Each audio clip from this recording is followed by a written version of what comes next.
Bem, amigos, conforme anunciamos, doutora Fátima Fernandes Cristo, que vai cumprimentar os telespectadores do programa Acesso e Verdade. Boa tarde, é um prazer enorme estar aqui mais uma vez nesse almoço com você, Reinaldo, e com todas as pessoas em que temos contribuído, acredito, né, nós médicos, com apoio e com contribuição científica para o engrandecimento da nossa cidade, enfim, de todas as pessoas, da população, em que nós temos conseguido colocar alguma sementinha, principalmente da prevenção, né? Perfeito. E nós aqui estamos honrados mais uma vez com a sua presença aqui. Doutora Fátima, nós preparamos algumas perguntas e vamos começar aqui. Quando é que a pessoa deve procurar um geriatra?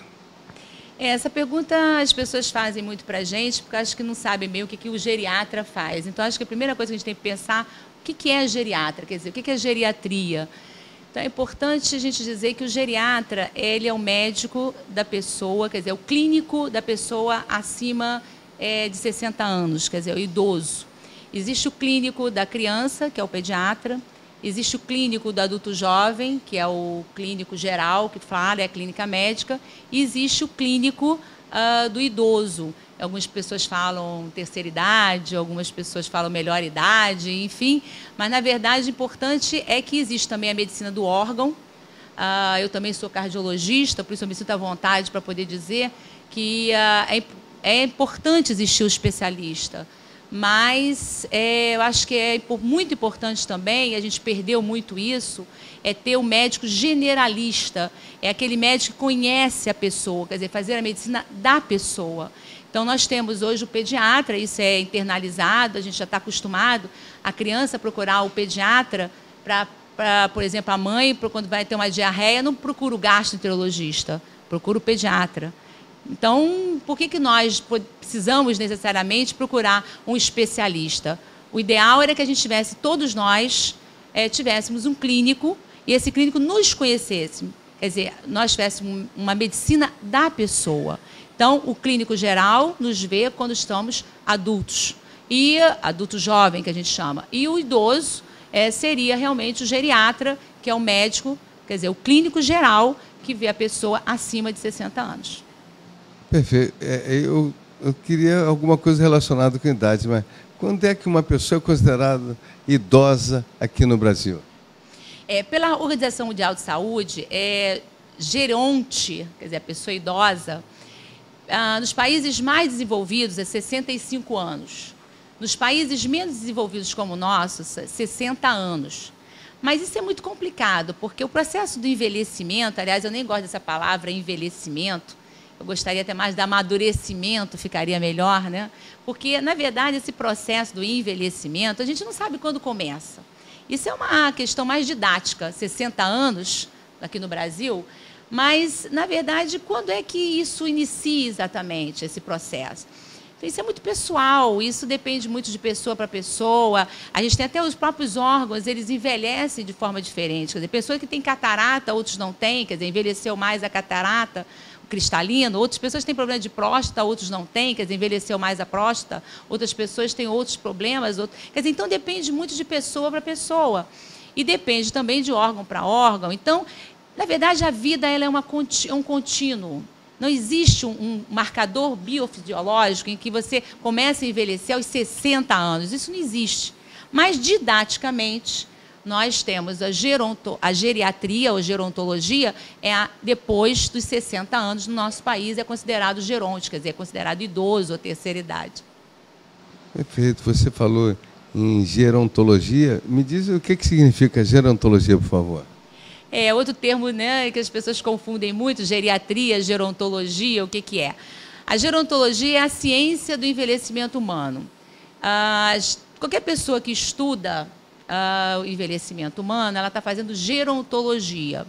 Então, se um psicólogo, um terapeuta ocupacional está estudando o envelhecimento humano, quer dizer, na área do idoso, é gerontologia.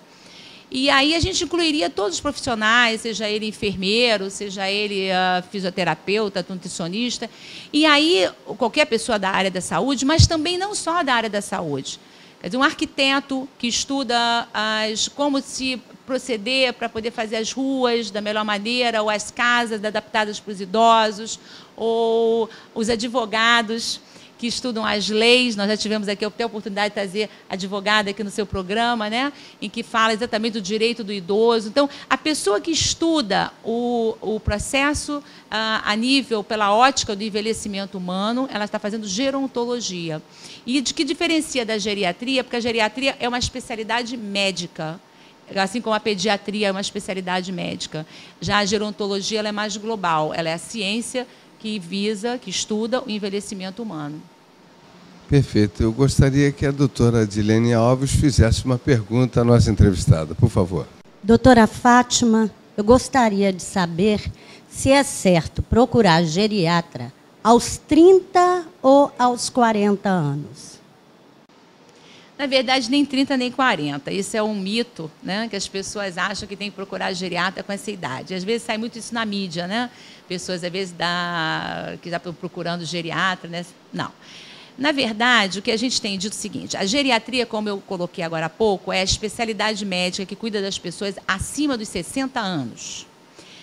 Agora, o que a gente tem pregado, e eu, então, tenho falado muito em cima de palestras, em cima de prevenção, as pessoas têm que começar a fazer prevenção com 30, 40 anos, pelo menos. Alguns, né, nós já falamos até em geriatria pediátrica, quer dizer, com as crianças já têm que começar a pensar no seu processo de envelhecimento. Mas com 30, 40 anos, quando a gente começa eu digo a máquina com tempo de uso, já começa a ter necessidade de trocar o óleo, eu brinco, botar a porquinha, botar um olhinho na máquina. Então, é quando a gente tem necessidade de fazer prevenção. E para poder chegar aos 60, 70 inteiros. Porque as pessoas também não têm que começar a procurar médico quando estão doentes. Procurar médico quando estão com 60 anos. Procurar o geriatra quando está com 60 anos. E eu sou da diretoria da Sociedade Médica do Estado do Rio de Janeiro, e quando eu dou palestra para médico, a gente tem falado muito isso, tentado fazer criar clínicos com cabeça geriátrica, ou seja, clínicos que já colocam a sementinha para que eles se preparem e façam o máximo possível de prevenção para que essas pessoas chegam com 30, 40 anos, já começam a trabalhar a prevenção, que o nosso país tem dificuldade, para chegar aos 60, 70 anos bem. Legal. Doutor Ivan, por favor, faça uma pergunta à nossa entrevistada. Doutora Fátima, existe ou como se pratica a medicina preventiva no Brasil? Medicina preventiva é difícil, né, no nosso país. A gente até tem as vacinas, a gente já tem uma série de coisas que a gente poderia lembrar e listar aqui, mas o que a gente tem brigado muito, não só na geriatria, como até na cardiologia e outras especialidades, e em especial na geriatria, o nosso foco aqui, é que o ideal seria que a gente realmente trabalhasse mais a medicina preventiva e não a medicina curativa, que é o que se faz no nosso país. Ou seja, a gente primeiro espera ficar doente para depois procurar médico. As pessoas infartam primeiro para depois se conscientizarem que deveriam ter fumado menos ou não fumado, bebido menos, comido menos colesterol, quer dizer, e tudo mais, ter feito mais atividade física. Então, não é preciso a pessoa primeiro ficar doente para depois procurar médico. Então, a prevenção é a grande arma que a gente tem contra o processo de envelhecimento, quer dizer, ou melhor, a favor do envelhecimento sadio. Então, a medicina preventiva, infelizmente, na nossa cultura do nosso povo, ela praticamente não existe.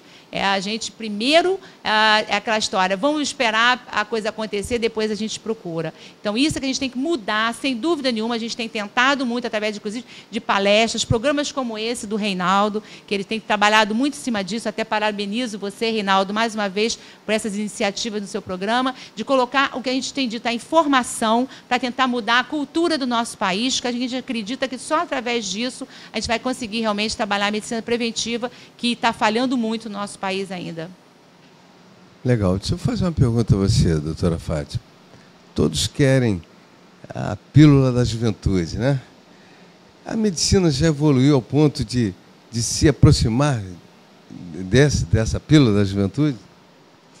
A pílula da juventude, né? Desde que o mundo é mundo, todo mundo quer, né? A pílula. Tem vários filmes, inclusive, que cultuam isso, brincam em relação a isso. Eu também gostaria. Aliás, não só da pílula da juventude, como até aquele medicamento milagroso, né? Eu tenho tendência a engordar familiarmente, geneticamente. Aquele medicamento que a gente come, e não engorda. né? A gente toma aquele medicamento, né, maravilhoso, aquela fórmula maravilhosa, mas isso não existe, gente. E essa é a grande realidade nossa. Isso não existe. Quer dizer, na verdade, a única fórmula que a gente tem para ter um envelhecimento saudável, e é possível sim, é possível, eu tenho pacientes com mais de 100 anos que estão muito bem, quer dizer, a única fórmula que a gente tem é trabalhando o nosso organismo, a nossa mente, saúde mental. Isso é muito importante, que eu sempre tenho dito isso, a cabeça como origem das doenças. A maior parte das doenças vem da cabeça, quer dizer, é a gente trabalhar o nosso corpo, o nosso físico para estar bem.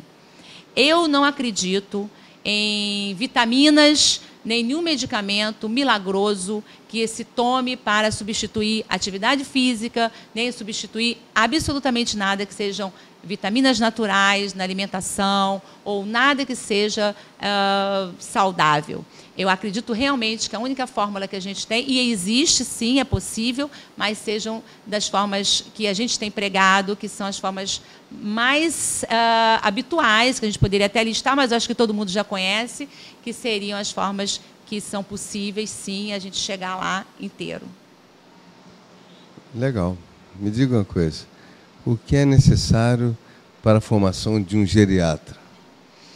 O geriatra, pelo menos nós estudamos no mínimo 2 anos, além da faculdade e além da clínica médica, né? Quer dizer, a gente tem que ter uma formação médica depois da faculdade, depois de formar geralmente clínico geral, aí a gente parte para uma pós-graduação ou uma residência médica de pelo menos 2 anos, fazendo essa especialização, porque, na verdade, o que a gente quer colocar é que, infelizmente, aqui, né, fica até uma coisa desagradável, mas a gente tem que colocar que o geriatra não é o clínico da pessoa idosa, não é o clínico do velhinho, né? Tem que ter uma formação, tem que ter uma especialização, porque a fisiologia do idoso é diferente, a forma de administrar, a dosagem dos medicamentos é diferente, a incidência das doenças é diferente. Então, isso tudo é importante, as pessoas, quer dizer, o médico tem que estar preparado. Então, não é só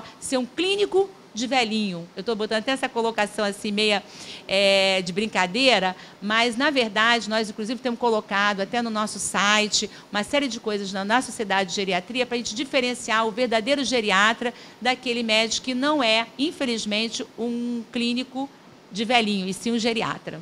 Me diga uma coisa, aqui no estado do Rio de Janeiro, existe muitos geriatras? Você tem ideia? Nós colocamos no nosso site, na Sociedade Brasileira de Geriatria e Gerontologia, nós temos, colocamos lá os geriatras, quer dizer, os geriatras que têm o título de especialista. Infelizmente, são 47 no estado do Rio de Janeiro. E aí, no estado todo, então, é complicado, né? A gente até quer querendo mais geriatras, mas nós somos poucos geriatras no estado e... eu acho que a demanda, né, a necessidade, nós temos muitos idosos, está aumentando muito a população idosa no país e a gente está, infelizmente, ainda com um número pequeno de geriatras. Tá, tem geriatra lá em Maricá, meu vereador? Não sabe? Então vamos providenciar algum geriatra para lá. Existe algum o site, você falou no site, você pode dizer o site para que as pessoas que estão nos assistindo possam recorrer a um geriatra especializado, por favor?